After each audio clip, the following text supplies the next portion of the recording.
Halo sobat semua, selamat datang kembali di channel YouTube Kamu Harus Tahu. Jika sebelumnya kita telah membahas tentang apa pengertian komponen cadangan, pada kesempatan ini kita akan membahas tentang apa saja hak-hak dan kewajiban seseorang bila tergabung menjadi komponen cadangan.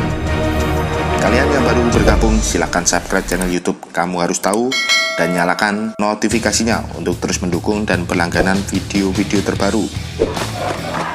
Oke, sebelumnya saya jelaskan terlebih dahulu supaya para sobat semua tidak salah persepsi tentang komponen cadangan. Bahwasanya komponen cadangan itu bukan merupakan suatu pekerjaan atau sebuah profesi.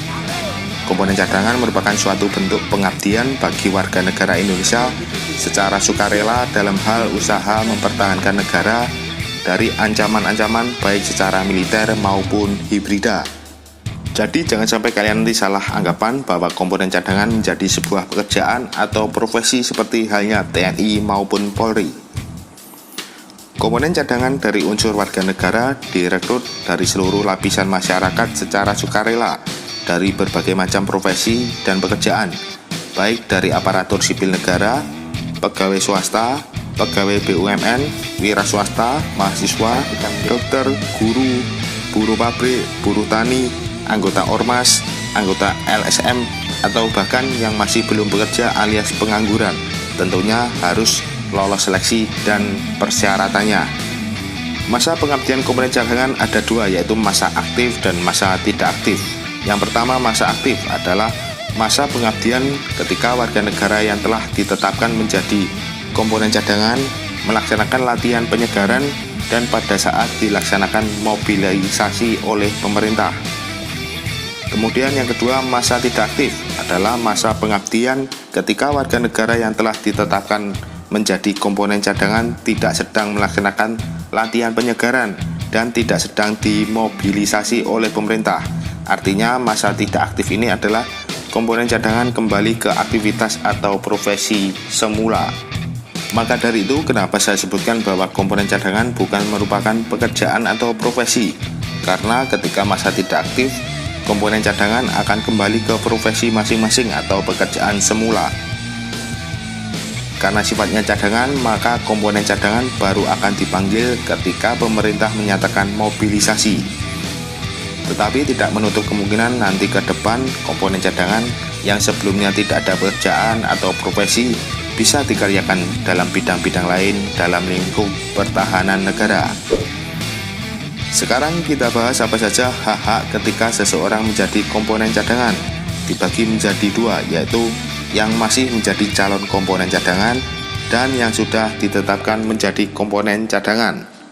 Yang pertama, calon komponen cadangan selama mengikuti pelatihan dasar kemiliteran berhak memperoleh A. Uang saku, yang B. Perlengkapan perorangan lapangan antara lain pakaian dinas lapangan, sepatu lapangan, topi lapangan, dan ransel tempur. Kemudian yang C, perawatan kesehatan.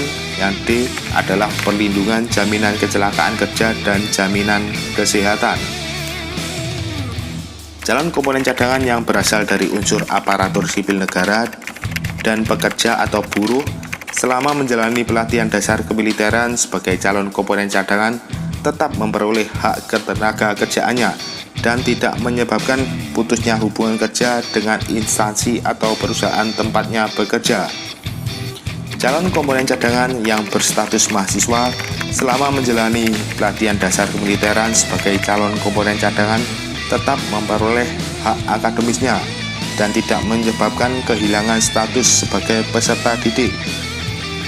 Calon komponen cadangan yang telah lulus mengikuti pelatihan dasar kemiliteran berhak diangkat dan ditetapkan menjadi komponen cadangan.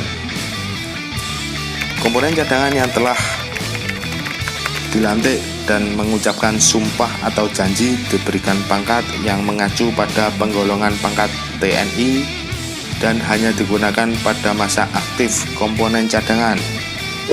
Kemudian yang kedua adalah komponen cadangan yang telah dilantik dan mengucapkan sumpah atau janji berhak atas uang saku selama menjalani pelatihan, kemudian tunjangan operasi pada saat mobilisasi, kemudian rawatan kesehatan, perlindungan jaminan kecelakaan kerja dan jaminan kematian, dan penghargaan berupa tanda kehormatan sebagai veteran pembela kemerdekaan Republik Indonesia untuk komponen cadangan yang dimobilisasi atau private komponen cadangan.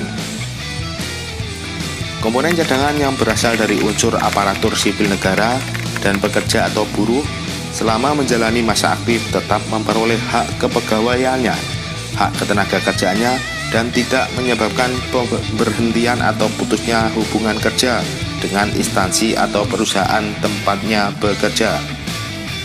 Komponen cadangan yang berstatus sebagai mahasiswa selama menjalani masa aktif tetap memperoleh hak akademisnya dan tidak menyebabkan kehilangan status sebagai peserta didik. Komponen cadangan selama menjalani masa aktif diberlakukan hukum militer. Selain mempunyai hak-hak komponen cadangan, tentunya juga memiliki kewajiban-kewajiban, antara lain adalah yang pertama, setia dan taat pada Pancasila, Undang-Undang Dasar 1945, dan Negara Kesatuan Republik Indonesia. Yang kedua, menjaga persatuan dan kesatuan bangsa. Yang ketiga, mentaati ketentuan peraturan perundang-undangan. Kemudian yang keempat, melaksanakan tugas dengan penuh rasa pengabdian, kejujuran, kesadaran, dan tanggung jawab. Yang kelima, menunjukkan integritas dan keteladanan dalam sikap, perilaku, ucapan, dan tindakan kepada setiap orang. Yang keenam, mengikuti pelatihan penyegaran. Dan yang ketujuh, memenuhi panggilan mobilisasi. Selain kewajiban-kewajiban tersebut di atas, ketika masa tidak aktif, komponen cadangan juga memiliki kewajiban, antara lain 1. Memegang teguh sumpah atau janji komponen cadangan. Yang kedua, menyimpan perlengkapan perseorang komponen cadangan di kesatuan. Yang ketiga, menyimpan senjata dan perlengkapannya ke dalam gudang senjata di kesatuan. Yang keempat, melaporkan keberadaan domisili setiap terjadi perubahan. Yang kelima, patuh dan taat pada ketentuan peraturan perundang-undangan dengan menghormati kearifan lokal setempat.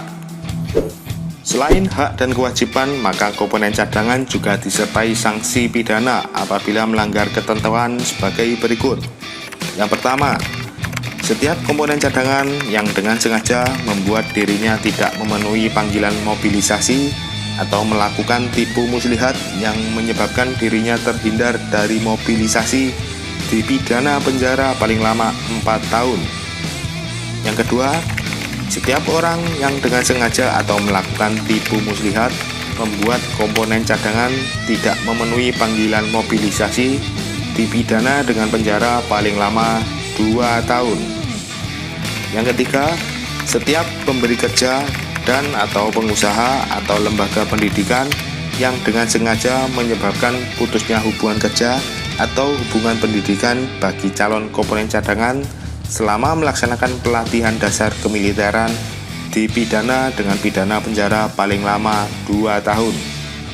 Yang keempat, setiap pemberi kerja dan atau pengusaha atau lembaga pendidikan yang dengan sengaja menyebabkan putusnya hubungan kerja atau hubungan pendidikan bagi calon komponen cadangan selama menjalani masa aktif dipidana dengan pidana penjara paling lama 4 tahun. Demikian tadi hak-hak dan kewajiban seorang komponen cadangan. Semoga bisa menambah wawasan dan bermanfaat bagi kalian yang akan mendaftar menjadi komponen cadangan. Sekian dan terima kasih.